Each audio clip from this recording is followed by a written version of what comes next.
Any size dog can do vaulting, but you modify it. So like for the vaulting, if I've got a little dog, I'm not going to square up my back as high. So if I have a little dog, I can do a vault from here. It's just as good. It counts. So, and you keep it safe. And there's lots of different body parts they can vault off of. They can vault off of knees. They can vault off of chest. They can do a vault off of your feet. Vaulting, I want it to be smooth and continuous. I don't need to put them way up in the air. Okay. Especially when they're learning. Okay. As they start to get the body control and they're landing nicely, just like they're jumping an agility jump. Agility jump, you would stop your dog if they were all coming down and crashing all over the place, right? You'd go back to a lower jump and get them learning how to jump correctly. It's not about big air vaulting. Build it from low on the ground up. So normally the finished product is going to be the person like this and the dog is going like that, coming off the back. To start off, the dog may not be comfortable getting on your back. So what you're going to do is lower yourself into a nice yoga position.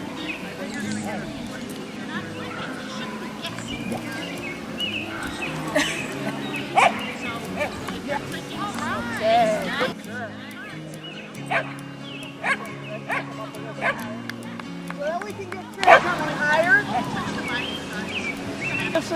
Big dogs can do the vaults as long as you're comfortable with it and they're not so crazy. So even a big guy, if he learns how to do it correctly and he's easy, he can do it.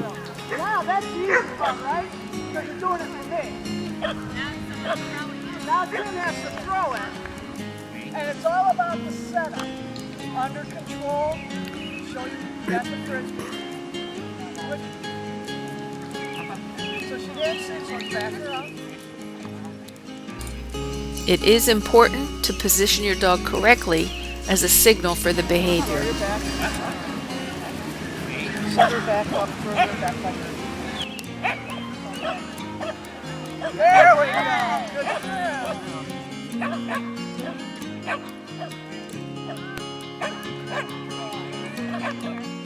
Here's another little trick I forgot to tell you guys. Turn around, turn around. Slippery jacket, isn't it? So there's no traction. So you gotta lose your jacket. Okay. Because you want it, whenever you're vaulting, you want to give your dog as much traction as possible. You are gonna get scratched. And even with the vest, because sometimes they miss it, they catch your neck, they catch your arm, yeah, they catch your lower. So, and you're gonna get super low, perfect. So Dad might have, yes, yay! Yes, yay! Yes! Think ready to vault, don't you guys? Yeah.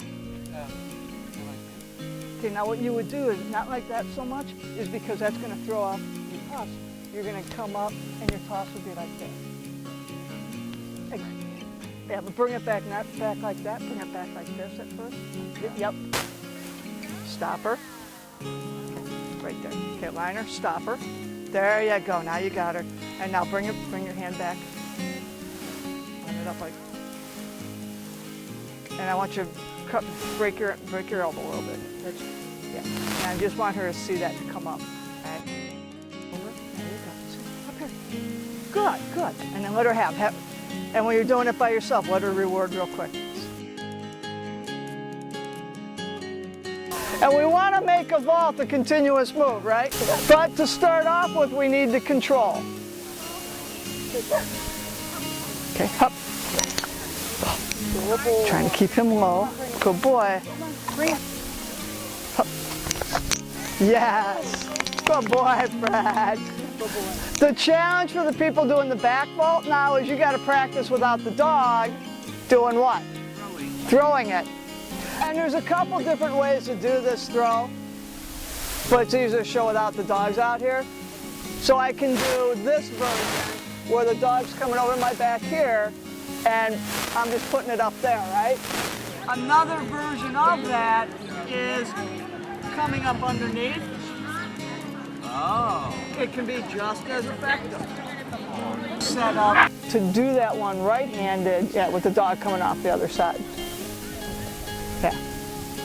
So kneel down, and then you're just going to throw it at me, and because we now know Fred jumps high, yeah, so a little bit higher.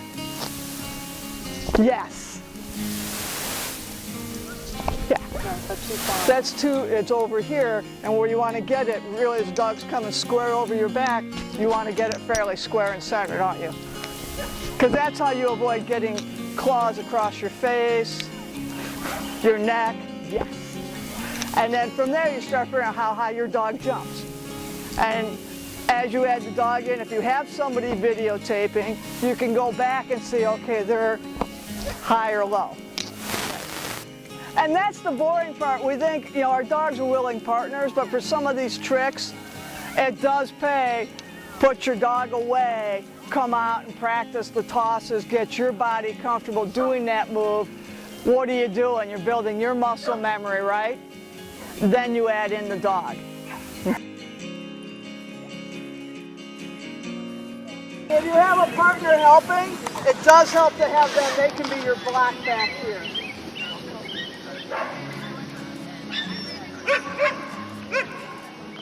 Nice.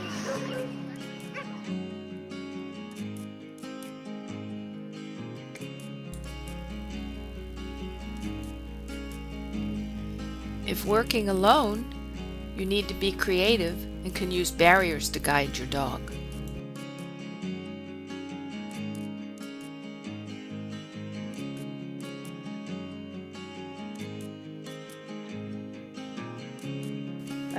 And for the knee vault, there's a lot of different variations. My favorite, because I'm all about the photo op, and the photo op for me, I think, is a better picture with the dog away from my body, not right here in my face. So for the knee vault, I teach them in close. Right here, they're stepping, and then the toss is right there. Yeah. Yeah, and it's simple, just start them right by, just like we do with the back vault. You start them in close, get them to get front paws up, lure them over, then reward. And again, based on the size of the dogs, for a bigger dog, you're gonna be here. For a smaller dog, I just shrink it down. I have two different versions. The back stall, where the dog stops and stays on your back, it's a different position. So I'm not gonna do it with a frisbee in my hand. Is a back vault, the dog is always coming off my side. A back stall, they're coming off the front, they're coming over my head. Because it's really cute because they stall right there. If you can get them, you can wave, they can wave, you can do different things. Just looks cute. And then it's just a toss there. I'm teaching you guys to do a back vault off the side versus off the front. I found it just simpler for the dog, that they understand the body position, then they know if I'm lined up with the frisbee right here, they're doing a stall. If I line up sideways to square up, they know. Back stall, different from a back vault. The back stall is they're jumping on your back and they're staying there. Really cute. You can get them then to sit up, beg, wave. You can both wave, you can do fun things with it. The best way to teach it is different from the back vault where they're coming over your back. They're gonna come up from the side. So if I'm here, I want the dog, get my best side to you guys. I want my dog to be here. I want them coming this direction because it's a more natural movement, and I'm just gonna hold a treat there. Or if I have a partner, they're gonna hold the treat there. Treat, treat, treat. Then the dog comes off the forward, then we set them back up again. We call it a back stall or a stall. Yeah. And they can do stalls in different parts of the body.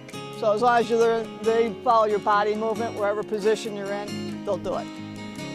So what you're gonna do is kneel. Yep. So then go ahead and kneel down. Java, stay. And I'm gonna come over this side and set myself up. Java, yes. And then I'm gonna treat right there. Good girl, good, oh, good girl, yeah!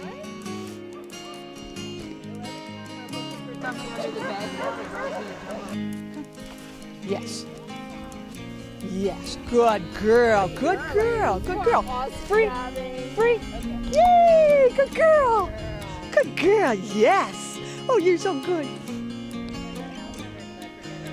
The other thing with this is the reason I do it with the treats, what happens with the frisbee? They're waiting for it to fly, right?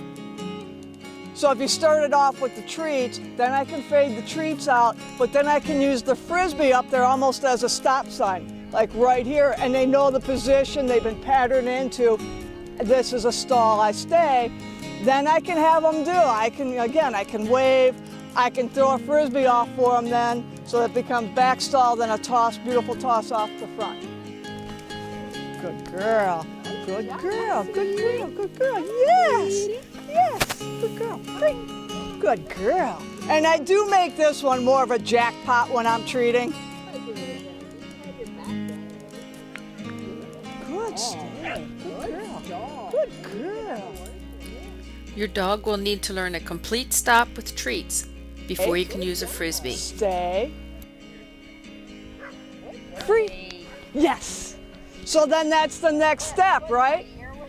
But that's the next step to it then is I'm doing a wait or a stay, and then you could either do a toss at that point or continue to call until she really holds that stay.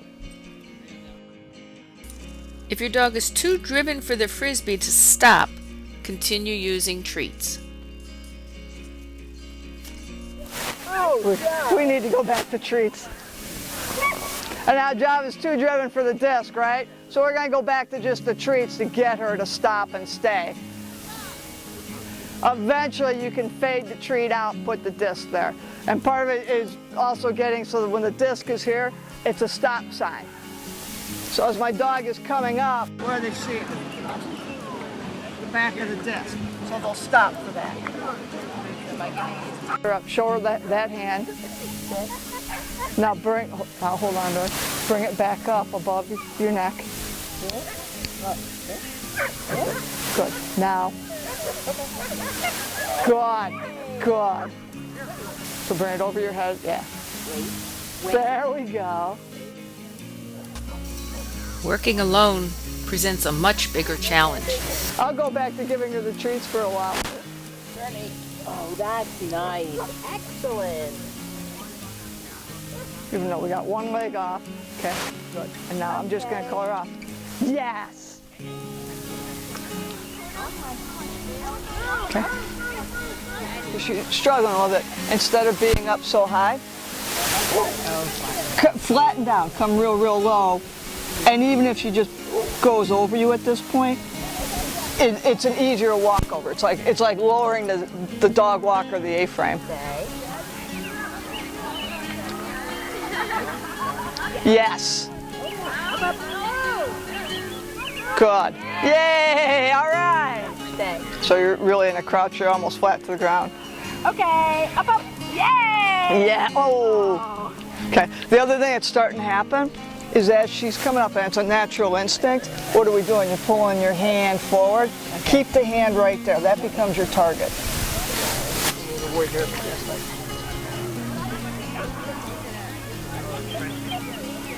Okay. Good job. Yay! All right. Woo! Oh, I wish I had another cookie in my hand. Okay. Up. Good job. She's more or less just still climbing on you, Sally, versus really jumping up on you. Good. Maybe a little further away from her might help. Okay. Huh? Good call. Excellent call. When your dog is stopping solidly, it's time to reward with a frisbee. And one of the things with all these behaviors, we don't want to overdo them, right? You really don't want to vault more than 5-10 times. Take a break. We have a dog who is not a good jumper, who isn't comfortable. You do not need to vault. You don't lose points. There's a law. There's a law that there's no law. There is a law that if you vault and your dog crashes, it's a bad thing. You lose points in competition. There's no need if a dog is not a stable jumper, and by that I mean a comfortable jumper where they're constantly crashing, they're too big for your body. Don't do it. There's other moves that you can do that are just as awesome.